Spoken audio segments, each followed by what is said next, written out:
आशा करता हूं आप सब बहुत अच्छे होंगे। मेरा नाम है सिद्धांत अग्निहोत्री। स्टडी ग्लोस पे आपका बहुत बहुत स्वागत है। दोस्तों, मैं कहता हूं और कहता रहूंगा कि मैं बस यही चाहता हूं कि हमारी जो मुस्लिम भाई बहन हैं उनका एम्पावरमेंट हो। ठीक है, वो कंधे से कंधा मिलाकर चले, वो इंजीनियर बने, आईएएस बने और देश की तरक्की में वो साथ दें। और इसमें सबसे ज़रूरी है कि अब उनको समझना पड़ेगा और अब हम सबको समझना पड़ेगा जो है वो गलत है और जो किया जा रहा है वो भी गलत किया जा रहा है। अब आप इसको किसी भी कंटेक्स्ट में ले सकते हैं। मुर्शिदाबाद में जो हुआ वो बहुत गलत हुआ और ये सही नहीं है। अब कुछ मुस्लिमों से पूछा गया कि क्या आपको वक्फ के बारे में पता है? उन्होंने कहा हमको नहीं पता है, हमको बस इतना पता है कि हमारी ज़मीनें छीन ली जाएंगी। सेम सीएए में यही हुआ था, ठीक है ना। उसमें भी यहाँ पे यही बोला जा रहा था कि हमारी नागरिकता छीन ली जाएगी। सीएए आया, चला भी गया। क्या मिला हमको? हिंसा। बस लोगों की दुकानें चलाई गई, इसमें हिंदू मुस्लिम दोनों नपे, दोनों को ही परेशानी हुई।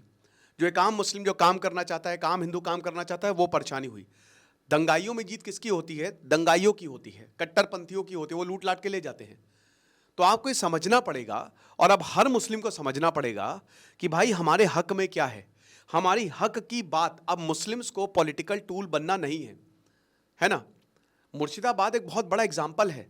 आप ये बात समझिए, ये बहुत चीज़ें गलत दिशा में जा रही हैं जो नहीं होना चाहिए और लीडर्स इसको फ्यूल कर रहे हैं। जाहिर सी बात है, सरकार भी इसमें नाकामयाब रही है। सरकार लॉ लाती है लेकिन डायलॉग नहीं करती है, वो करना चाहिए। आप आइडियोलॉजी को आइडियोलॉजी से काटोगे, आप समझ रहे हो। और भाई सिंपल सी बात है, यहां प्रोटेस्ट करना भी आना चाहिए। पत्थरबाजी हो रही है, ये दुकानें जलाई जा रही है, वीडियो के ऑफिस जलाई जा रही है, इससे सब कोई मतलब नहीं है। ये अपने ही पैर पे कुल्हाड़ी मारना है और फिर सरकार तो फिर एक्शन लेगी। ये तो गलत है, पूरी तरीके से गलत है। ये नहीं होना चाहिए। हिंसा किसी भी चीज का हल नहीं होती है और जब तक नहीं समझ में आएगा ना तब तक गड़बड़ है। बात करेंगे, हम वक्फ की बात करेंगे, बहुत अच्छे से बात करेंगे। तो देखिए, सुप्रीम कोर्ट में मामला गया है। अब सुप्रीम कोर्ट में ऐसा बताया जा रहा है कि कोर्ट ने जो है वो वक्फ को लेकर बहुत ज़्यादा नाराज़गी बताई है और अभी 5 मई तक उन्होंने एक्सटेंड कर दिया है। बिल्कुल सही बात है, कोर्ट ने बहुत ही मुश्किल सवाल यहाँ पे पूछे हैं, ठीक है ना। कोर्ट ने मुश्किल सवाल पूछे हैं, लेकिन कोर्ट वैसे तो लेजिस्लेशन से सेटिस्फाई है। वक्फ बाय यूज़र को लेके एक उनको दिक्कत है, ठीक है ना।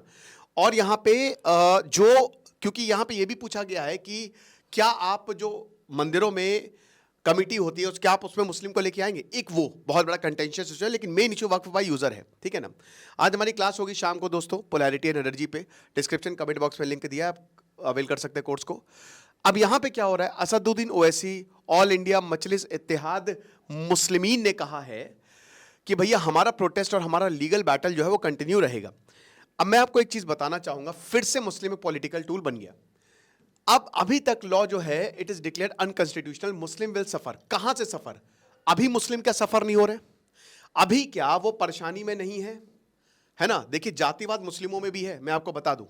ऐसा नहीं है कि सिर्फ बाकी कास्ट में है, मुस्लिमों में भी जातिवाद है।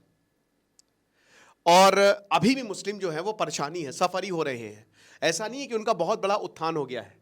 वक्फ के बाद भाई, रेलवे और आर्मी के बाद इतनी बड़ी जमीन सबसे बड़ा एसेट है, सबसे बड़ा एसेट होता है। लेकिन हमको पता है, इरफान हबीब ने भी ये बात बोली थी, जो कि बहुत बड़े हिस्टोरियन है, कि करप्शन है वक्फ में, रिफॉर्म की जरूरत है, रिफॉर्मेशन की बहुत ज्यादा जरूरत है, चाहे कुछ भी हो। सरकार क्या कर रही है? सरकार इन चीजों पे ध्यान तो दिया, लेकिन सरकार बात ही नहीं कर रही है। तो सरकार को ये चीजें समझनी पड़ेंगी कि कि किस तरीके से वो चीजों को हैंडल करे, ठीक है। दोनों तरफ से कदम बढ़ाने पड़ेंगे, तब जाके चीजें बेहतर होंगी। अब ये बता रहे कि सरकार जो है वो वक्फ प्रॉपर्टी को लूटेगी, लूटने में लगेगी, जो कि बिल्कुल एक गलत स्टेटमेंट है। एआईएमआईएम और उसके बाद जो मुस्लिम पर्सनल लॉ बोर्ड है, उसने वेव ऑफ प्रोटेस्ट, बत्ती गुल, लाइट्स ऑफ प्रोटेस्ट क्या होता है? प्रोटेस्ट होती है असहमति। बिल्कुल शांतिप्रिय तरीके से आप असहमति जताइए। चंपारण प्रोटेस्ट गांधी जी ने किया, ब्रिटिशर ने बात की, गांधी जी जीत गए। प्रोटेस्ट में सबसे जरूरी होते हैं बातचीत। बातचीत होनी चाहिए। कांग्रेस, भारत राष्ट्रीय समिति, BRS, YSR, Congress party, DMK, भाई जाहिर सी बात है जो ऑपोजिशन है वो साथ खड़ा रहेगा, जाहिर सी बात है साथ खड़ा रहेगा। लेकिन सच कहीं बीच में छुपा है।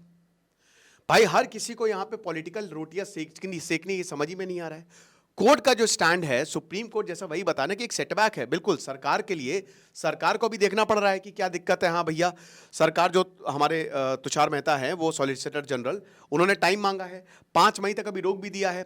तो यहां पे ज्यादातर लेजिस्लेशन से कोर्ट सेटिस्फाइड है। उनका वही बताना कि वक्फ बाय यूजर, कि भाई अब एक बात बताइए कि आज से 400-500 साल पहले किसी जमीन, कोई जमीन मस्जिद के लिए अगर यूज हो रही थी, कोर्ट ने कहा है, तो उस समय तो कोई रिकॉर्ड होते नहीं थे, ना ही रजिस्ट्रेशन होता था। तो अब ऐसा थोड़ी ना कि रातों रात आप उनकी प्रॉपर्टी को छीन लेंगे, ठीक है ना।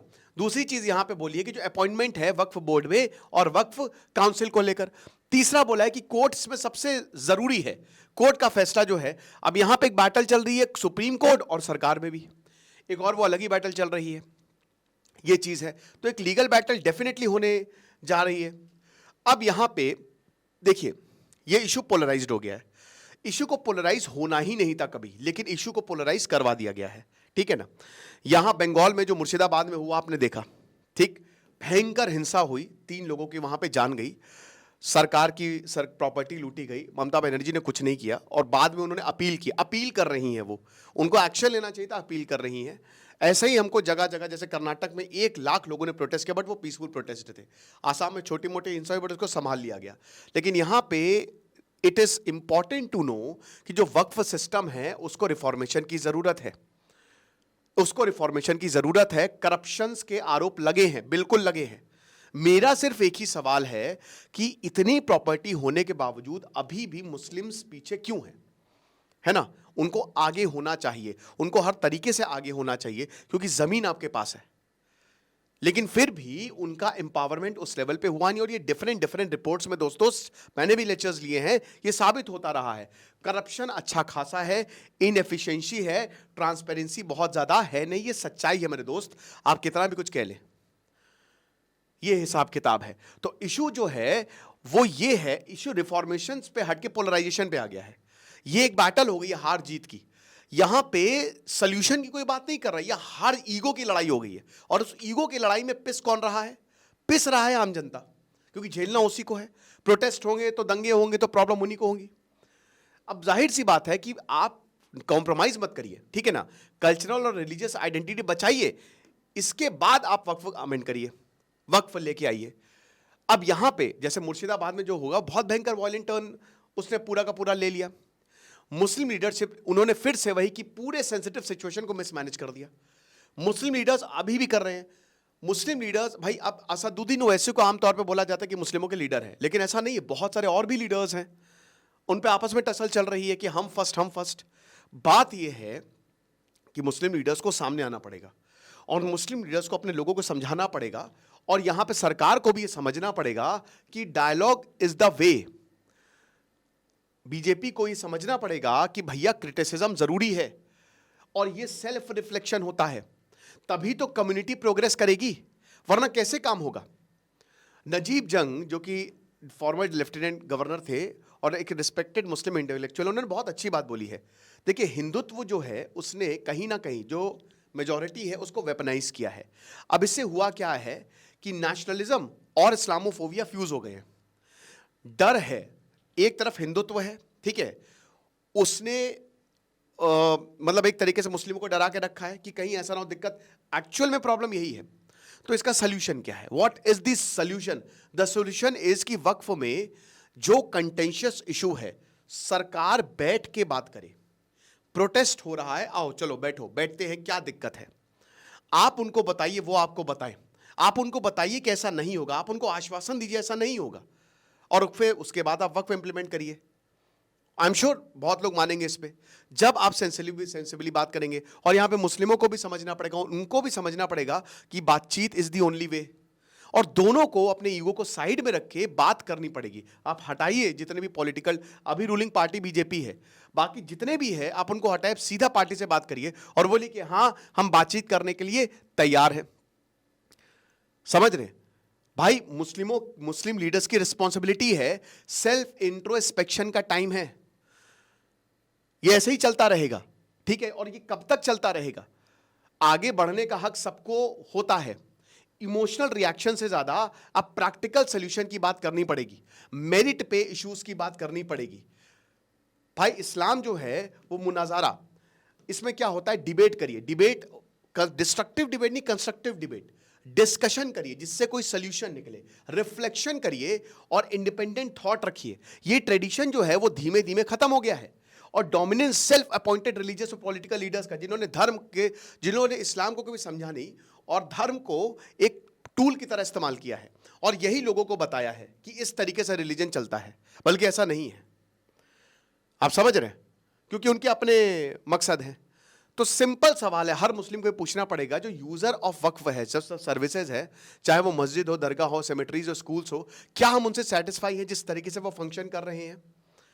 क्या उनसे हम सेटिस्फाई हैं? अभी मैं एक व्लॉग देख रहा था, ठीक है, मैं उसका लिंक भी दे दूंगा। तो उस लड़के ने खुद बताया है, ठीक है, देखिए आजकल घोर कलयुग है भैया, ठीक है, चाहे मंदिर हो चाहे मस्जिद हो, आप ये नहीं कह सकते कि वहां पे करप्शन नहीं हो रहा, हर जगह करप्शन है। तो बस एक सवाल पूछिए कि जिस तरीके से क्या ये फंक्शन कर रहे हैं, सेटिस्फाई? आपको मैक्सिमम बोलेंगे नहीं, हम नहीं सेटिस्फाइड हैं। तो एक मीनिंगफुल रिफॉर्म की जरूरत है, ब्लाइंड ऑपोजिशन करने से कोई फायदा नहीं है, रिफॉर्मेशन की जरूरत है। आप समझ रहे हैं? और रिफॉर्मेशन के लिए आप बात करिए, सब कुछ रोक के आप बात करिए, सरकार डेफिनेटली सुनेगी। लेजिटिमेट कंसर्न्स जो हैं वो अगर है तो आप बताइए सरकार को, और सरकार को भी सुनना चाहिए, सरकार को भी ईगो में नहीं बैठना चाहिए। लग रहा है कि जो सरकार का डर है कि भैया रिलीजियस इंस्टीट्यूशन में इंटरफेरियर होगा या ओवररीच होगी, भाई उनका डर लाजमी है। तो यहां पे सरकार आती है, वो बताए ना, जिस तरीके से आपने दिल्ली में आप बेडरूम तक पहुंच गए थे सबके और बताया, आप ऐसी मुस्लिमों के साथ भी करिए, उनसे एक डायलॉग स्टैब्लिश करिए, ठीक है ना, और उसके बाद वक्फ को और ज्यादा ताकतवर बनाइए। अब सुप्रीम कोर्ट का जो पॉज आया वो बहुत ही बड़ी अपॉर्चुनिटी है, लीगैलिटीज की डिबेट की नहीं, बट एक मिडिल ग्राउंड रीच करने के लिए। तो समझिए कि इसको फाइन ट्यून करना है और अल्टीमेटली मुस्लिम कम्युनिटी को आगे बढ़ना ही होगा। बस अगर उनके पास जमीन है तो उसमें वो कॉलेजेस बनाए, स्कूल्स बनाए, टेक्निकल कॉलेजेस बनाए, AI, machine learning, many things can be done, क्योंकि आज जमाना इसी से ही आगे बढ़ रहा है। दुबई एक एग्जांपल है, सऊदी एक एग्जांपल है, गल्फ कंट्रीज एक एग्जांपल है, वो कहां से कहां पहुंच गए, आप समझ रहे हैं? कतर, अभी फुटबॉल वर्ल्ड कप जहां पे हुआ, समझ लीजिए वहां पे बियर की शॉप खुल गई, बल्कि इस्लाम में आप अल्कोहल नहीं ले सकते, बिल्कुल भी नहीं ले सकते, इस्लाम में आप इंटरेस्ट भी नहीं ले सकते, लेकिन उनको पैसा चाहिए था, प्रॉफिट चाहिए था, डेवलपमेंट के लिए उन्होंने किया कि पूरी दुनिया आएगी। हर जगह नहीं, लेकिन हां मतलब लिमिटेड उसमें किया हो उन्होंने।